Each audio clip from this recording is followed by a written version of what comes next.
Hello and welcome. My name is Dr. Raj Persaud and I'm a consultant psychiatrist based in central London working in private practice in Harley Street. And I'm here at the International Congress of the Royal College of Psychiatrists annual conference in Birmingham. And I'm delighted to be joined now by Philip Corlett, who is the Assistant Professor of Psychiatry at Yale University. And he's going to be taking part in a session here at the conference focusing on delusions.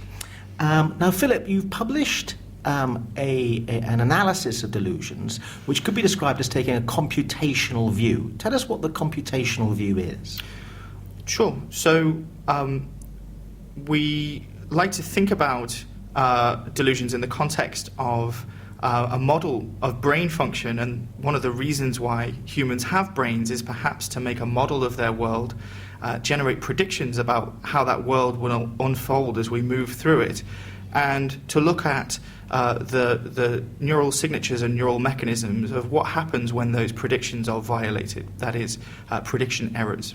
These are pretty salient teaching signals to human beings. We don't like to have our expectations violated, and we respond pretty strongly by either changing our beliefs or ignoring the data that contradicts what we see. We think that delusions come about when those signals are engendered internally and inappropriately, such that people who end up forming delusions tend to attend to and learn about things that you or I would simply ignore. Delusional beliefs are really a manifestation of explaining away those experiences, those aberrant surprises, if you like. Could you give us a practical example? Maybe start off with a belief that's not a delusion to demonstrate the computational view of a belief in action. Sure. And then move to describing a delusion and how that fits in with the computational analysis. Perhaps I could tell you about the task that we use to try and examine belief formation in healthy people without delusions and in people who do have delusions. So we bring people to the lab and we ask them to imagine that they're an allergist, okay? And they've just been confronted with a new patient, and this patient suffers from allergies when he eats some meals but not others. So your task on the computer screen that we're going to present to you is to look at the meals one by one that the patient's eaten, and then make a prediction about whether or not you think he'll have an allergy after eating a particular meal. And we can present meals of one or two different foods. The subjects make their predictions with a button box. Yes, they'll have an allergy. No, they'll have no allergy. And they hold the button down for longer the more confident they are that they're making the right choice. And then we can either confirm or violate those expectations. We can show people something that's consistent with what they've seen over the course of the task, and we can show them things that are inconsistent. And what we find is that when we show instances and events that violate one's learned expectancies in this task, there's a pretty robust and reliable signal in the right dorsolateral prefrontal cortex. We measure this with functional brain imaging, functional magnetic resonance imaging. Patients with psychosis who have delusional beliefs have that signal in their brains even to events that really ought not to be surprising. And the more they have that signal, the more severe their delusions are. We've also shown this in healthy people. So we all have odd beliefs, unusual ideas, beliefs in things like telekinesis, alien abduction. We can rate people's endorsement of those sorts of beliefs using a simple questionnaire.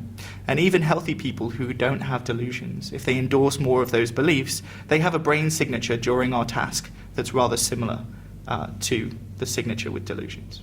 Could you explain a little bit more about this brain signature? You're saying that they look surprised or appear surprised. Right. In other words, they have developed an expectation about what should happen, and then when it doesn't happen, there's a brain response. Is that what you're saying? That's right. So there's a sort of standard brain response to having one's expectancies violated. In people without delusions, that doesn't happen to things that are highly run-of-the-mill and predictable. It does happen to those types of events in people who are psychotic. So another way of thinking about that, and forgive me if I'm getting this all wrong, but they're just more bothered about things that violate their expectations. In other words, they kind of have a more rigid expectation and they're more bothered when it's violated? Possibly, although what I would say is patients with psychosis and delusions don't show as much of a normal response to things that should be surprising, and they show an abnormal response to things that ought not to be surprising. So I think if you think about the phenomenology of early psychosis, the world takes on a sort of pregnancy with new meaning, if you like. Different things seem important, and important things seem different. And I think that's manifest in people's brain responses to this task. And what's really interesting about that computational view is it seems to me to lean towards explaining something very strange about delusions. A lot of very strange things about delusions. But one strange thing is how they develop further, Yes. which is that disconfirming experiences that most of us would have and then think, well, maybe we need to let go of this belief, doesn't impact on people with delusions, but they can develop new beliefs, or the delusion can spread Yes. as a result of information that you and I would think, no, that shouldn't lead you to add to the belief or develop it further. Absolutely. Confronting patients with contradictory evidence often has paradoxical effects. Delusions are what we like to call elastic. They expand to envelop and incorporate the contradictory evidence. And we've come to understand that in the context of a phenomenon that's become quite popular recently in behavioral neuroscience. It's the phenomenon of memory reconsolidation. The idea that when we recall memories back into our mind, they enter into a labile state and they're sensitive to disruption. This was discovered in the 1960s with people undergoing electroconvulsive therapy, that they would often have amnesia for events that were reactivated right before they went into the therapy session. It's been replicated in animals. It's seen something of a renaissance in the early 2000s with work by people like Karim Nader and Joe Ledoux, who've been studying this in animal models, thinking about it as a potential mechanism for treating things like drug addiction or PTSD, because of course, if you can render a memory labile, you can disrupt it. We like to think about what the function of that lability might be. Why would it make sense to bring a memory into mind, render it labile, so it's sensitive to disruption? That seems like a silly thing to do. But it turns out that perhaps the function of reconsolidation is to update our beliefs and update our memories so that they're reflecting the most salient and current contingencies of the world. We think that prediction errors provide an impetus to that. And if they're signaled internally and inappropriately, like in psychosis, the delusion is constantly being updated and filled in, if you like, with the new information. So even when something contradicts what you believe, merely the process of experiencing that contradiction merely brings the delusion to mind and causes it to be laid down more strongly. And we've got some evidence from some behavioral studies that might well be the case. So this fits with an clinical experience of mine, whereby people have an experience and then act in a certain way, often very frenetically or upset because of a delusion. Often they have a paranoid belief they're going to be harmed, and as a result there's a very strong response. And then as they receive treatment, or as future events unfold in a way which don't confirm their belief that there was a plot to get them, their memory of what happened on the first day seems very different. So I'll give you an example. I had a client once, and I'm going to disguise the details, who became very fearful for their safety. So they left a place of normal safety and fled to another place and stayed up all night checking the window for danger. Then later on, their recollection of that event was not that as I experienced it, which was that they were that worried about immediate danger to self, being the case that as days went by and they were still alive, that would be a disconfirmation that there was an immediate plot to threaten them. Right. So I think that's a really important and illustrative example of the sort of odd ambivalence that patients can sometimes show towards their delusions. Philosophers call that double bookkeeping, i.e. keeping two sets of books, one that's the delusional world and one that isn't. And those two things can be entertained sometimes in mind at the same time. So a good example is a patient on a ward who believes that we're poisoning their food, but they'll nevertheless quite happily eat it. And I think that's a challenge for these sort of rationally based computational models, except that beliefs and the contingencies that they represent can, I think, be entertained at the same time in mind. One thinks in the animal learning world, for example, of extinction learning. Right? So you train an animal that a light illuminating predicts the delivery of an electric shock, and they learn that across a series of trials. And then you stop delivering the electric shock, and slowly but surely some extinction takes place. the rat in the box stops responding to the light as though he's expecting the electric shock. However, that learning and that memory isn't erased. It's still there. It's been overridden with new learning. And sometimes that new learning isn't quite strong enough to compete, and you get spontaneous renewal. The animal starts to expect the electric shock again. We think a similar sort of thing might happen with treatment. That is, if you give an antipsychotic drug to somebody, you might take away the salient experiences, those prediction error-driven surprises. And so some new extinction learning that actually the plot doesn't pertain anymore can take place. But perhaps if treatment isn't continued, or for other reasons that we don't quite understand yet, the old belief can reoccur and reemerge and metastasize again. Often, retaining some of the details that it had originally, but then being overly elaborated through this process of memory reconsolidation. We've been kind of talking about delusions as if it's very commonly understood what they are. I think we should just define them a little bit, because I think in particular the public don't really get what a real delusion is. It's more than just an erroneous belief. Absolutely. So our Diagnostic and Statistical Manual, now in version 5, has an updated definition.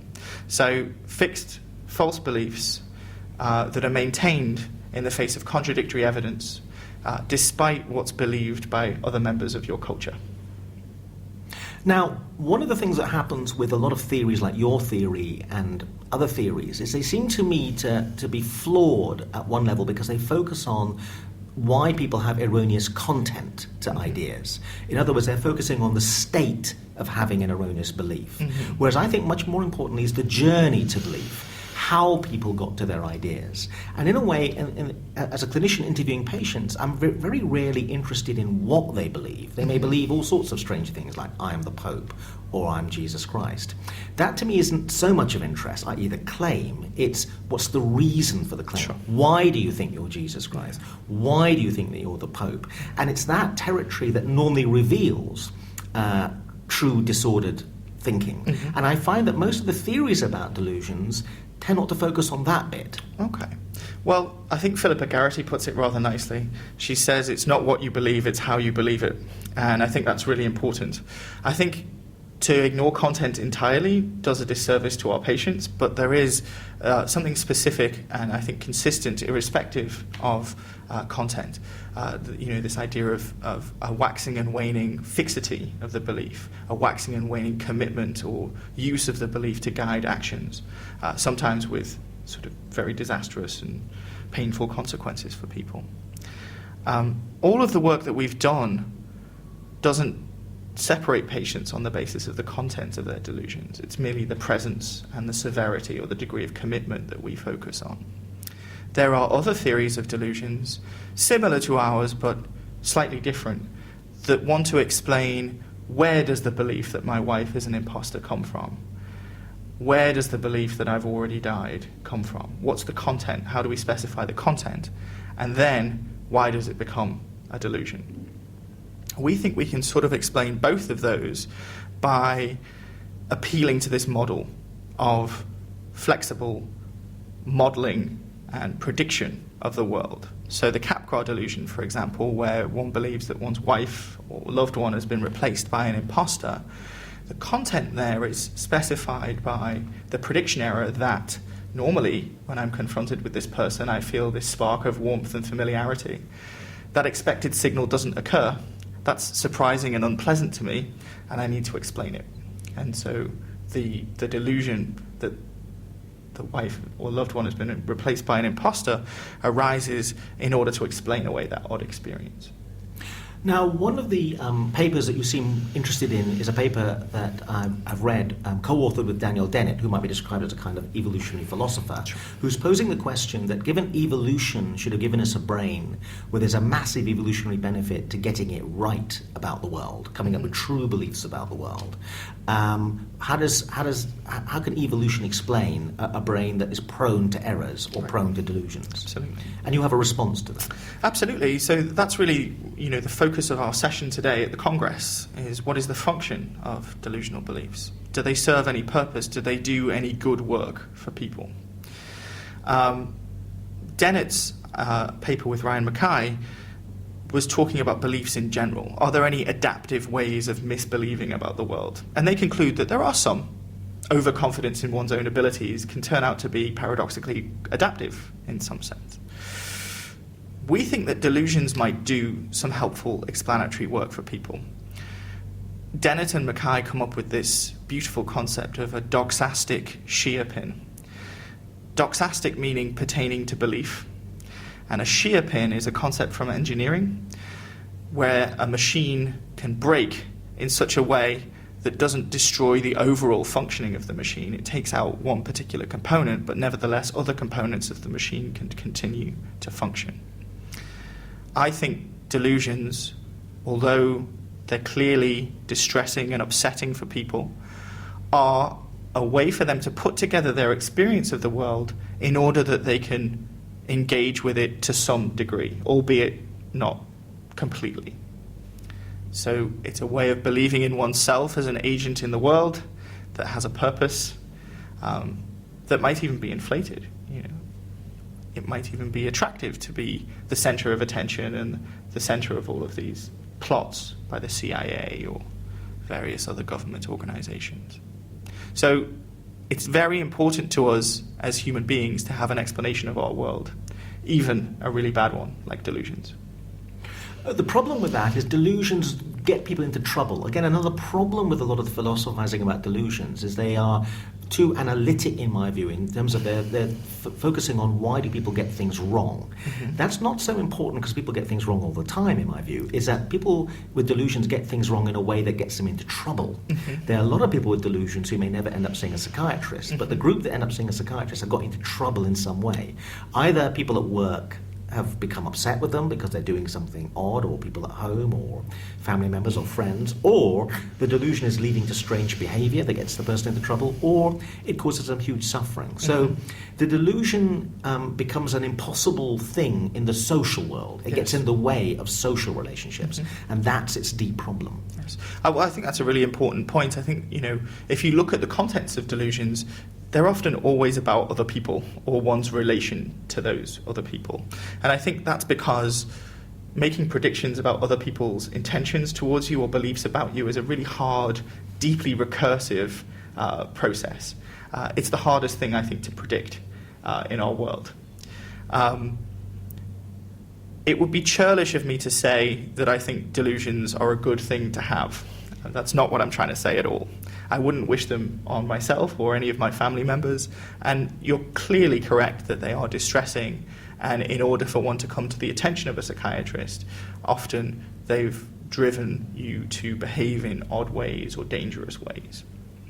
However, what I would say is, at the personal level, the degree to which a delusion provides an explanatory insight into that distressing, frightening world is helpful to some extent. So I work in New Haven with the Program for Recovery in Mental Health. This is a peer-centered support network. And one of the patients came up with this beautiful sort of appropriation of a quote. She said, "Tread lightly, for you tread on my delusions." So that is, when you treat somebody, you need to be very careful about what you're replacing the delusion with, and that you're doing the best you can to come up with an alternative explanation that fills in the gap for the delusion that you're ultimately trying to get rid of. And one of the interesting things about what we're talking about is that it raises questions about normal everyday life and normal everyday belief, because everyday experience challenges us, and we've got to work with it. So I'll give you a couple of examples. Very anxious people ask some quite profound questions as to how come the rest of the world are walking around with such degrees of certainty about stuff. So someone came to me very anxious about attending medical school, had got into medical school, and said, but how do I know that I can really be a doctor? I can be successful as a doctor. And they wanted reassurance. Mm-hmm. And of course, one can't give them absolute, complete reassurance. It's all going to work out. And they can't figure out how the rest of the world carries on in the presence of these massive unknowns. Yeah. And another one was a patient who came to me recently, very anxious, about to get married. How can I know that this really is the right person? Well, you can't really know.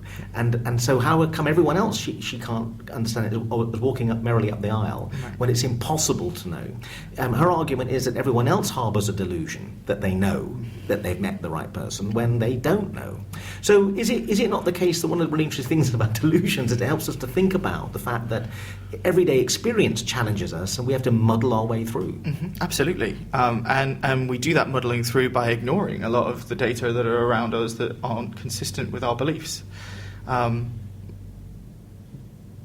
not doing that ignoring, one can come up with ways of explaining the world that are, maladaptive and confusing and frightening.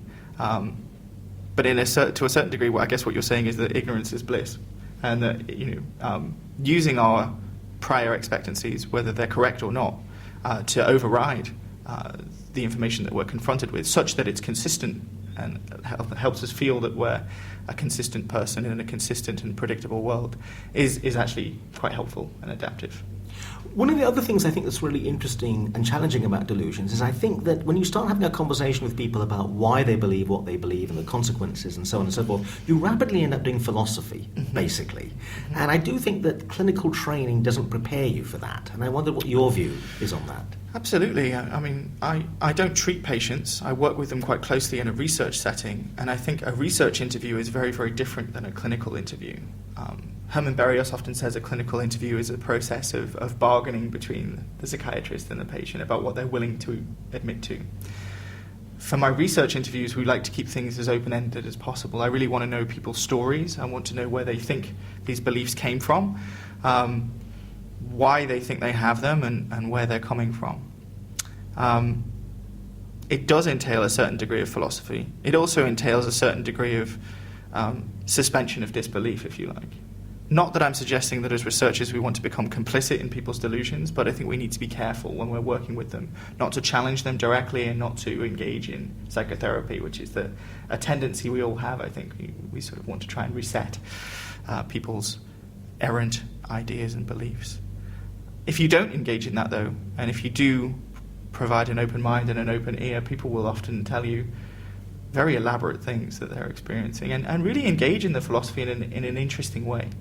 And many of them don't have philosophical training, some of them do, and they're some of the most interesting patients to talk about or talk to. One of the other papers you sent me was about a phenomenological view of delusions. Could you explain that and the thinking there? Absolutely.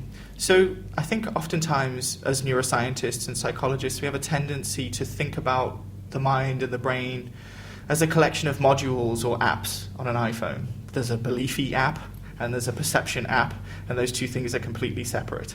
And for a long time I think we all thought that delusions were just about the belief app, and the perception app wasn't particularly important.